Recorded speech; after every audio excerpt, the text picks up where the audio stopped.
안녕하세요 여러분. 저는 플라이두바이 이제 10년차 고인물 승무원이고요. 이번에 이제 또 한국에서 서울 채용이 났죠. 플라이두바이가 한국에 가서 한국인 승무원을 채용한다는 공고가 났습니다. 저는 사실 좀 놀랐어요. 왜냐면 이 풀두가 한국에 가서 이제 한국인을 채용한 지 채 1년이 안 됐거든요. 거의 한 이맘때쯤 가가지고 좀 대거 채용을 해왔어요. 근데 또 이렇게 1년 만에 한국인을 또 채용하러 한국에 간다고? 이거 뭐지? 이게 지금 소문이 돌고 있어요. 저희가 이제 2026년 혹은 2027년부터 보잉 787기가 이제 대형기가 들어오면 이제 아시아 쪽으로 조금 데스티네이션을 늘린다 이런 루머가 있는데, 그 아시안 데스티네이션 중에서도 한국, 일본, 필리핀 요 세 개는 거의 확정적이다라는 루머를 들었어요. 절대 확정은 아니고 루머가 그렇게 돌고 있어요. 그래서 이게 진짜 이제 풀두가 한국에 진짜 가려고 하나, 이게 진짜 루머가 사실이 되려고 하나, 이런 생각을 했습니다. 아무튼 플라이두바이 채용이 있는 만큼 많은 분들이 이제 플라이두바이에 대해서 궁금해하실 거라고 생각을 해요. 사실 Q&A는 제가 한 2, 3년 전에 한번 찍었었어요. 거의 면접에 관한 Q&A였고, 풀두의 인재상이나 뭐 복지나 뭐 이런 거에 대해서는 다 이야기를 했기 때문에 중복되는 거는 다 배제를 하도록 하겠습니다. 풀두가 선호하는 인재상, 요거는 저번에도 뭐 저번 영상에도 말씀드렸지만 제 주관적인 의견은 약간 프렌들리하고 밝은 이미지 선호한다고 저는 생각이 돼요.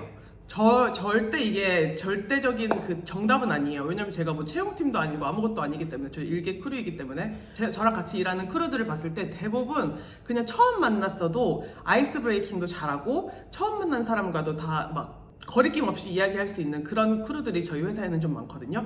제 생각에는 이렇게 좀 친근하고 밝은 이미지의 지원자를 많이 뽑지 않나, 이런 생각을 했습니다. 그리고 또 달라진 게 있다면 한 3, 4년 전까지는 나이에 대해서 풀두가 그렇게 막 제한을 두지 않았거든요. 지금도 사실 제한은 없는데 요즘 들어오는 유조인업 분들 보면 대부분 젊어요. 20대 초반, 중반 이런 분들이 굉장히 많아요. 지금 중동항공사 대부분이 다 그 신입 나이를 낮추는 추세인데 풀두만 유일하게 나이 제한이 없거든요. 근데도 암암리에 제가 봤을 땐 조금 더 젊은 친구들을 선호하지 않나, 이런 생각이 듭니다. 제가 가장 최근에 봤던 가장 나이가 많았던 유조인업, 그 항공사 경력이 없는 완전 생 신입 친구는 40대 초반 남자였어요. 한국 사람은 아니고 외국인이었는데 40대 초반 유조인업을 보긴 했습니다. 근데 이런 분들이 많지는 않아요. 키와 체형, 키는요 158 이상만 되면 됩니다. 158 채 안 되는 친구들도 저는 많이 봤거든요. 저희 회사는 뭐 아직까지는 대형기가 없어서 웬만해서는 이게 그 뭐 밟고 올라가는 것도 있어요. 오버헤드 락커를 다 닫을 수 있기 때문에 158 이상만 되면 되고, 체형은 사실 고도비만만 아니면 돼요. 원래는 사실 풀두가 더 관대했어요. 이 체형에 대해서 되게 뚱뚱한 친구들도 많았고 진짜 퉁퉁한 분들이 많았는데, 요즘에는 좀 체형 그 크루 체중에 관여하는 추세인 것 같아요. 왜냐면 살이 너무 쪘다 싶으면 그 크루를 따로 불러서, 매니저가 불러서 너 체중 관리하라고 이렇게 말을 한다고 합니다.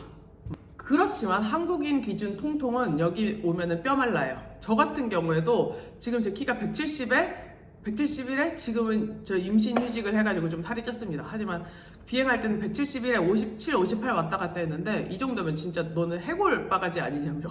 그러니까 한국 분들, 제가 봤을 때 승무원 지원하는 분들이라면 아무 이런 체형 같은 거 걱정 안 하셔도 되고, 그리고 미소 연습, 뭐 워킹 연습, 저는 이거는 한국인 국내 승무원 준비할 때만 해당하는 거고, 사실 외항사에서는 그게 그렇게 중요하지 않다고 생각을 해요.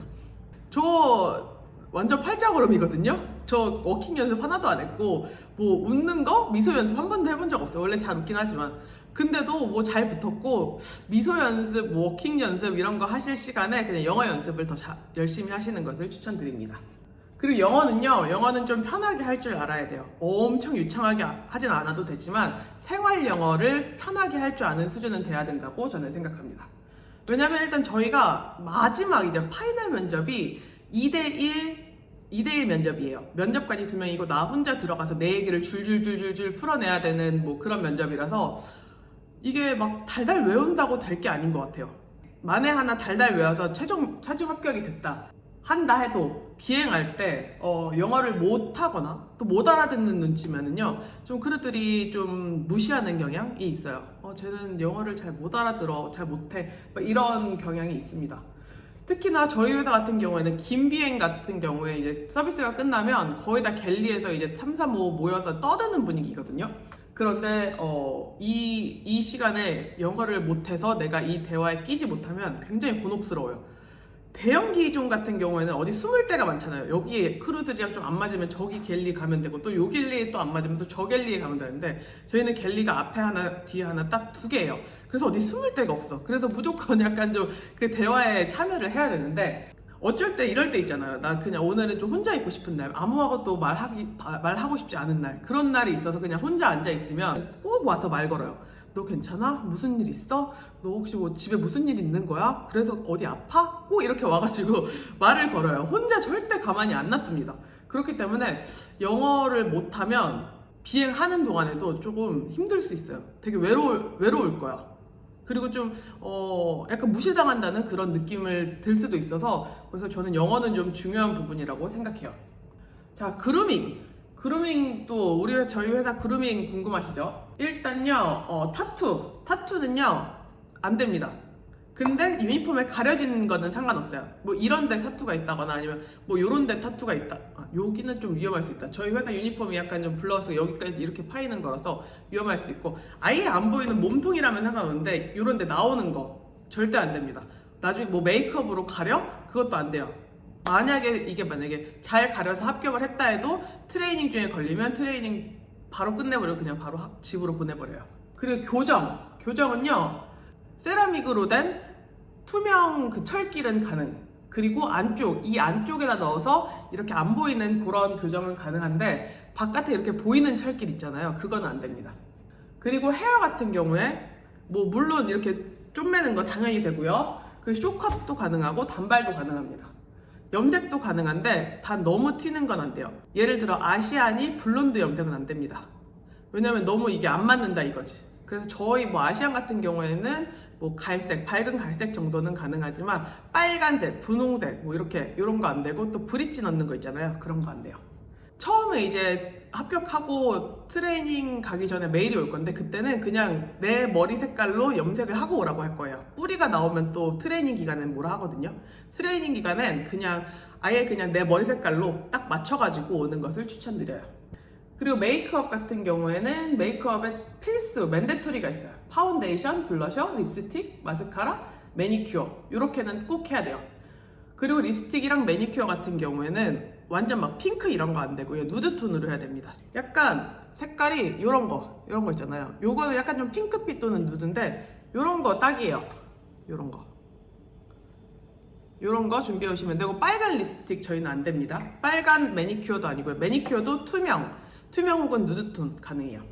그리고 또 월급 많이 궁금하시죠? 자, 월급을 정확히 얼마라고 제가 지금 까드릴 수는 없어요. 저희 월급이 어떻게 구성이 되냐면 그냥 일을 하지 않아도 기본적으로 제공되는 베이직 샐러리, 하우징, 그리고 교통비 요게 있고, 그 다음에 내가 일한 만큼, 내가 비행한 만큼 나오는 비행수당이 합쳐져서 이 4가지 항목이 합쳐져서 저희 월급이 되는데, 지금 비행수당을 뺀 이 3가지 항목, 베이직 샐러리, 하우징, 교통비까지 해서 현재는 300만 원대, 그리고 약 100시간 정도 내가 비행을 한다 하면 저희 비행 그 듀티 아워는 어떻게 계산이 되냐면, 비행 시작 전에 1시간 전에 저희는 브리핑을 하러 가거든요. 그 시간부터 비행 끝나고 30분 또 디브리핑을 해요.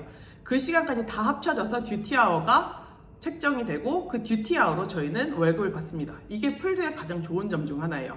왜냐면 거의 모든 항공사들이 블락 아워라고 해서 비행기에 있는 시간만 딱 쳐가지고 그거를 월급을 받거든요. 근데 저희는 그게 아니고 이제 그 브리핑부터 디브리핑까지, 그래서 딜레이가 된다고 해도 그 딜레이 되는 모든 시간까지 다 합쳐서 비행 수당으로 받기 때문에 딜레이 돼도 전혀 뭐 짜증나거나 그럴 일이 없죠. 그래서 약 100시간 정도 일을 한다고 했을 때 현재 지금 환율, 지금 완전 초고환율이잖아요. 지금 나라가 안정이 되지 못해서. 그래서 현재는 100시간 정도 일을 한다고 했을 때 500만 원 중반대 월급을 받을 것이고요. 그 이상 하면은 뭐 플러스 알파겠죠. 플루토의 좋은 점이 돈을 많이 벌고 싶으면요, 비행을 다 주워올 수 있어요. 내 오프를 버리고 비행을 주워올 수가 있어요. 그래서 일을 많이 하는 친구들, 특히 아라빅 하는 친구들은 되게 일을 많이 받아요. 그런 친구들은 약 뭐 한 달 140시간 막 이렇게도 일을 하거든요. 그러면은 600만 원 넘는 월급을 가져간다고 보시면 되죠. 그리고 또 이 질문 진짜 많이 받았어요. 이 월급으로 저축이 가능할까요? 이거는요, 정말 하기 나름이에요. 진짜 하기 나름이라서 어떤 분들은 저희 월급 받고도 진짜 돈 잘 모아서 가시는 분들도 있고, 그리고 아예 한 푼도 못 모아서 집에서 지원받는 분들도 있고, 라이프 스타일에 따라 다릅니다. 그래서 제 기준으로 딱 얘기를 해드릴게요. 저는 이제 딱 100시간 기준으로 14,000디람을 번다고 가정을 할게요. 14,000디람을 벌면 제가 지금 집값을 내고 있는 게 원베드룸이에요. 한 달에 6,835디람을 내고 있습니다. 그리고요, 관리비는 평균적으로 한 달에 600디람 정도 나오고 있어요. 그리고 인터넷비 314디람 내고 있고, 기타 통신이랑 주유비 한 달에 450디람 정도 나와요. 그래서 이걸 다 더해보면 이제 딱 고정 비용이 한 8,200디람이거든요. 남는 돈이 5,800디람이에요. 5,800디람은 생활비도 쓰고 여가비도 쓰고 뭐 이것저것 사는 건데, 사실 이렇게 하면요, 저축할 수 있는 돈이 많지는 않아요. 저 같은 경우는 지금 남편이랑 같이 살고 있고, 남편이랑 수입이 이제 2명의 수입이기 때문에 그래도 어느 정도 저축이 되는데, 만약에 혼자서 두바이에 와서 이런 원베드에 산다 하면은 저축하기 진짜 쉽지 않죠. 한화로 실수령 500만 원대면 진짜 많은 돈이라고 느껴지는데, 두바이에서는 절대 많은 돈이 아닙니다, 여러분. 500만 원 벌잖아요. 진짜 14,000디람 벌잖아요. 서민 중에서도 완전 서민. 진짜 서민이라고 보시면 돼요. 돈을 만약에 많이 세이빙하고 싶다면 집값을 최대한 줄여야 돼요. 지금 여기 두바이 렌트비가 완전 미쳐가지고, 두바이에서 산다면 만약에 혼자 오셔서 스튜디오에서 산다면 약 월 4,000디람 정도는 생각을 해야지 그래도 좀 괜찮은 지역에 괜찮은 스튜디오를 구할 수 있거든요. 그래서 요즘 크루들이 그 집을 어디다 구하냐면 두바이가 아닌 다른 토호국으로 넘어가요. 샤르자나 아즈만 같은 곳에 많이 집을 구하는데, 여길로 가면은 뭐 한 달에 2,000에서 2,500디람으로 스튜디오에 살 수 있지만 트래픽이 어마무시한 곳입니다. 그래서 여기서 살면 출퇴근이 조금 힘들 수가 있어요. 그거는 뭐 본인의 우선순위에 따라서 결정할 부분이고, 일단 여기서 돈을 모으고 싶다 하면 집세를 최대한 세이빙해야 된다는 거, 그거를 기억하셔야 됩니다. 그리고 한 달 비행은 평균적으로 며칠, 그리고 한 달에 레이오버는 얼마나 하는지도 궁금하실 거예요. 저는 비행을 사실 많이 안 하는 편이에요. 비행하기 너무 싫어가지고 로스터 나오자마자, 스케줄 나오자마자 모든 비행을 다 버려요. 다 버리면은 저는 평균적으로 비행을 많이 하면 15일 정도 하는 것 같아요. 정말 적게 하면 뭐 10일, 12일 요렇게도 하고. 근데 저 같은 경우에는 워낙 오래된 사람이라서, 오래된 크루니까 시니어리티가 좋죠. 시니어리티가 좋기 때문에 좋은 비행이 좀 많이 나옵니다. 그렇기 때문에 버리면 다른 크루들이 가져갈 법한 비행을 많이 갖고 있어요. 그렇기 때문에 수압이, 스케줄 체인지가 잘 되는 거지. 뉴조이너들이 오시면은 처음에는 좀 이제 후진 비행을 많이 받겠죠. 왜냐면 이제 높은 4번대 크루들이 다 좋은 비행을 가져갈 테니까. 그러면은 수압이 참 쉽지가 않습니다. 스케줄 바꾸는 게 쉽지 않아요. 내가 아무리 버려도 다른 크루들이 가져가지 않아요. 그렇기 때문에 처음에 오시면 뭐 한 달에 한 20일 정도는 비행하신다고 생각하셔야 될 것 같아요. 근데 이것도 약간 다달이 달라요. 성수기 때는 엄청 바쁘고 또 비수기 때는 살짝 좀 덜 바쁜 경향이 있기 때문에 평균적으로 내기가 좀 어려워요. 레이오버 같은 경우에는 다달이 좀 다릅니다. 플루는 모든 크루를 5개의 그룹으로 나누고 로스터 우선순위를 이 5개의 그룹 로테이션을 돌려요. 그래서 저 같은 경우 10년차 이제 고인물 크루인 저의 경우에는 1, 2순위 때 좋은 레이오버, 유럽의 긴 레이오버 많이 받고요. 3순위 때는 살짝 인기 없는 레이오버, 러시아 레이오버 같은 그런 거 많이 받고, 4순위, 5순위에는 운 좋으면 뭐 레이오버 하나씩 받고 거의 다 턴이라고 보시면 돼요. 다만 이제 뉴조이너 분들에게 굉장히 좋은 소식은, 풀드가 뉴조이너들한테 좋은 레이오버를 막 요즘 퍼주는 추세예요. 그래서 뉴조이너들이 올드크루보다 좋은 레이오버 더 많이 받는 경우도 많습니다. 근데 이것도 약간 좀 사바사, 케바케. 좋은 레이오버 받는 애들은 계속 처음부터 끝까지 계속 잘 받고, 못 받는 사람들은 계속 못 받아요. 뭐 어떤 기준인지는 아무도 모르죠. 풀드 레이오버 취향지 궁금하시죠? 저희가 LCC 치고는 굉장히 많습니다.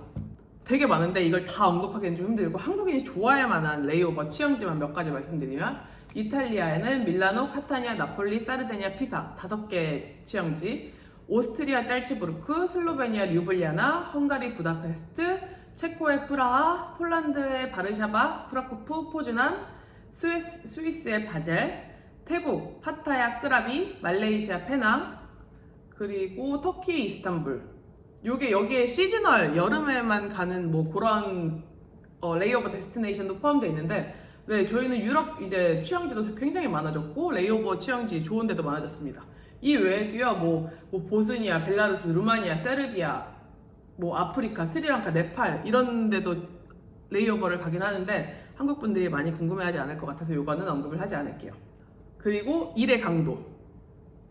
일의 강도는요, 다른 LCC보다 훨씬 높아요. 진짜 훨씬 높아요. 지금 뭐 어디선가 들려오는 소문이 풀드에 가면 뭐 에미레이츠 100분의 1의 노동 강도밖에 안 된다 하시는데 그건 제 옛날 이야기. 제가 조인했을 때 2015년엔 진짜 그랬어요.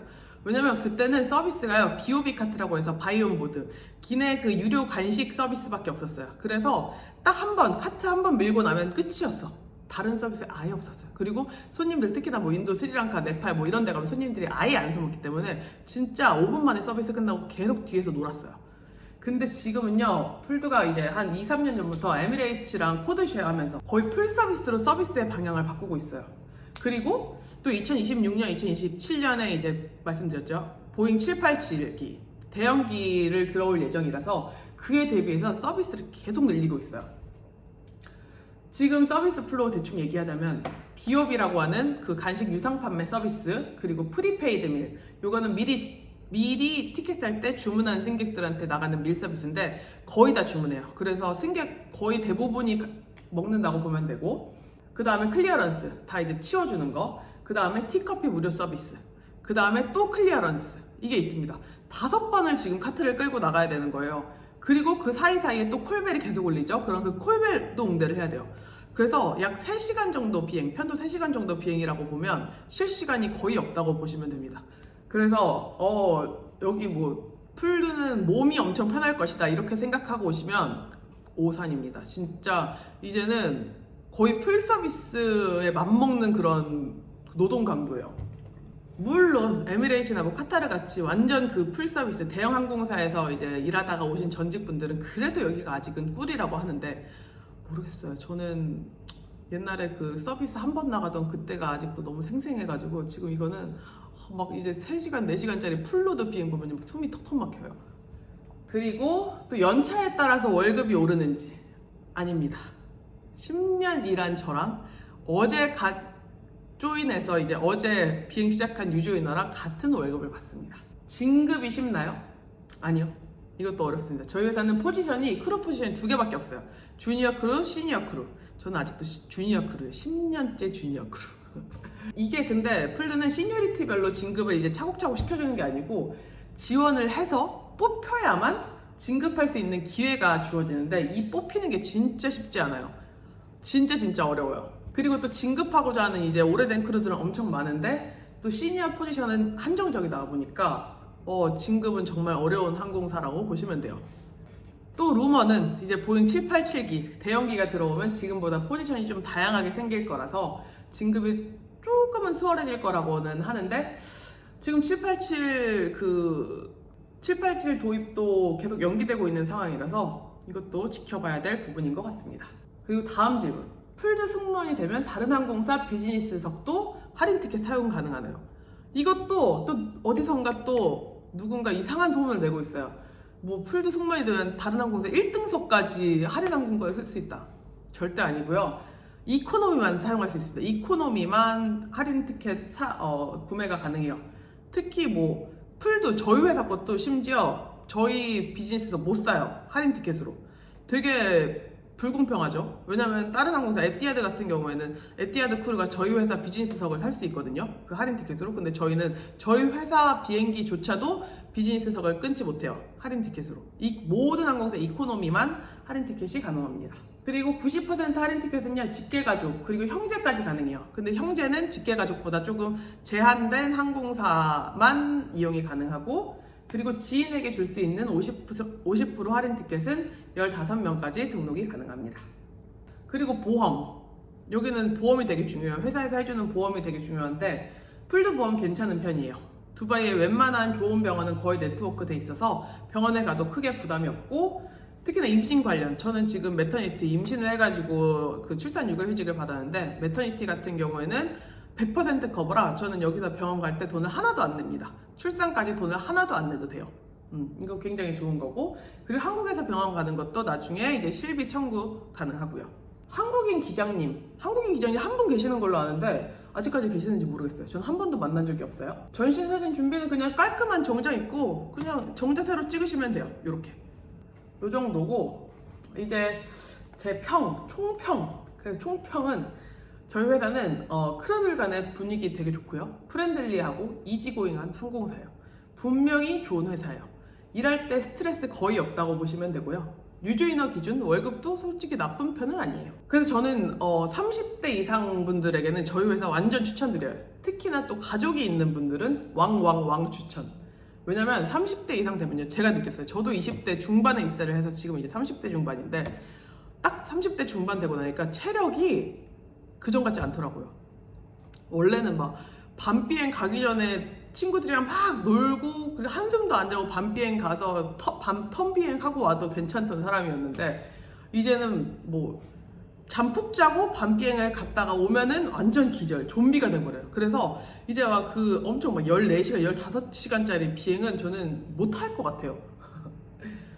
그래서 30대 이상인 분들은 체력적으로 그래도 조금 이렇게 가까운 거리를 가고 턴 비행이 많은 저희 회사가 괜찮지 않나. 근데 턴 비행이 많지만 그래도 좋은 레이오버도 많기 때문에 그 LCC의 장점과 풀서비스 항공사의 장점을 다 누릴 수 있는 항공사가 저희 회사라고 생각하거든요. 그래서 저는 30대 이상 분들에게 추천하고, 그리고 가족 있는, 특히나 아이 있는 분들에게 더 추천하는 게, 남편이랑 아이들까지 나랑 동일한 보험을 회사에서 서포트를 해줘요. 그거 일단 제일 큰 점이고, 그리고 또 턴 비행이 많으니까 스케줄 수합하기가 쉬워서 오프를 만들기가 쉬워요. 그래서 가족들과 함께 있는 시간을 좀 늘릴 수 있다는 점에서 이것도 저는 추천하는 바입니다. 하지만 아직 20대이고 더 많은 세상을 보고 싶고 여기저기 다니는 거 좋아하고 뭐 파티하는 거 좋아하고 노는 거 좋아하시는 분, 그리고 크루로서 제대로 된 커리어 쌓아보고 싶다 하는 분, 풀서비스에서 처음 이코노미, 뭐 비즈니스 퍼스트, 뭐 퍼서 뭐 이렇게 차곡차곡 밟아보고 싶다 하시는 분들은 무조건 풀서비스로 가세요. 저희 회사는 주니어, 시니어 끝, 여기서 더 이상 올라갈 수 있는 뭐 그게 없어요. 그리고 돈 욕심이 있다면 애초에 풀서비스로 가시는 것을 또 추천드립니다. 저 같은 경우에는 돈 욕심이 엄청 많은데 여기서 이제 월급이 안 올리니까 뭐 다른 아르바이트로 해가지고 이제 부업을 열심히 하고 있죠. 근데 이게 아니라면 그냥 처음부터 진급을 할 때마다 월급이 차곡차곡 오르는 풀서비스로 가시는 것을 추천합니다. 아무튼 네, 여기까지가 제가 준비한 일단 1차 Q&A고요. 여기서 뭐 또 더 궁금하신 게 있다 하시면요, 뭐 제가 2차 Q&A를 만들거나, 근데 이건 시간이 걸리잖아요. 제가 또 영상을 찍어서 편집해서 올려야 되는데 시간이 걸리기 때문에, 그 제가 작년에도 줌 미팅으로 한번 이렇게 원하시는 분들 Q&A 그 질문 답변하는 시간을 만들었었거든요. 줌 미팅을 45분간 해서 만들었었는데, 이번에도 한번 이게 수요가 있다면 만들어 볼 생각이에요. 근데 저번에는 무료로 진행했다면 이번에는 아마 유료로 진행을 할 예정입니다. 댓글로 한번 의견을 주세요. 줌 미팅을 원하시는지 아니면 Q&A 영상을 또 따로 찍어줬으면 좋겠는지. 아셨죠? 그러면 여러분 이번 채용 모두 준비 잘 하셔가지고 좋은 소식 있기를 바라겠고, 또 더 궁금하신 점이 있으면 댓글로 주세요. 그러면 제가 최선을 다해서 답을 드릴 수 있도록 노력을 해보도록 하겠습니다. 그러면 여러분 모두 두바이에서 만나요.